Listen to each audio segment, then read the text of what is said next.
एक व्यक्ति है जो स्वयं को महाविद्वान समझता है, अर्थात लगता है कि वो स्वयं को जगत गुरु समझता है। वो हमसे कहता है कि अरे शाकत द्वीपीय मग ब्राह्मण, तू आखिर अपने आस्पद के रूप में शर्मा क्यों लिखता है? क्योंकि तू तो शाकत द्वीप से आया है। शाकत द्वीप में तो ब्राह्मण, क्षत्रिय, वैश्य, शूद्र कोई नहीं है। वहां पर तो मग इत्यादि अलग ही संज्ञक म्लेच्छ निवास करते हैं। वहां से तू आया है तो तुमको तो शर्मा लिखना नहीं चाहिए। ऐसे मूर्खों को हम बता दें, तनिक शास्त्रों का वो अध्ययन करें। शास्त्रों में क्या लिखा हुआ है देखिए, मार्कंडेय पुराण के अंतर्गत हमको ये उद्धरण प्राप्त होता है कि प्लक्षद्वीपादि भूतेषु शाकत दीपांतरेषु च ज्ञेयः पंचसु धर्मश्च वर्णाश्रम विभागजः।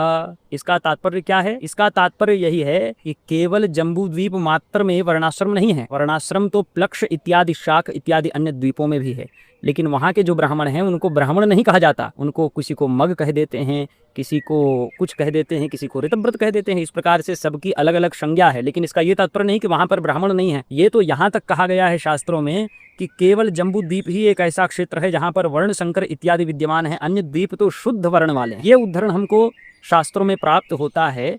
ऐसी स्थिति में कोई किस प्रकार से हमको शर्मा लिखने से टोक सकता है? एक बात। दूसरी बात, ब्राह्मण एक तत्व है, उसकी उपाधि जम्बू द्वीप में ब्राह्मण, शाकत द्वीप में मग है। तो ऐसी स्थिति में उपाधि कुछ भी हो, लेकिन जब भी कोई संकल्प कहेगा तो शर्मा, वर्मा, गुप्तदास, इस प्रकार से संकल्प में तो जो ब्राह्मण है वो शर्मा ही कहेगा। इसको समझना चाहिए। हम आपको ये सब बातें इसलिए कह रहे हैं कि ऐसे मूर्खों से आप भी बचें जो आपका माइंड वॉश कर सकते हैं शास्त्रों के विषय में। ऐसे मूर्ख जो आज से 20 साल पहले आर्य समाजी थे, फिर कम्युनिस्ट हुए, फिर शंकराचार्यों के निंदक हुए, ऐसे व्यक्ति यदि आपके मार्गदर्शक बन जाते हैं तो भैया फिर आपका क्या होगा, ये तो भगवान ही जाने।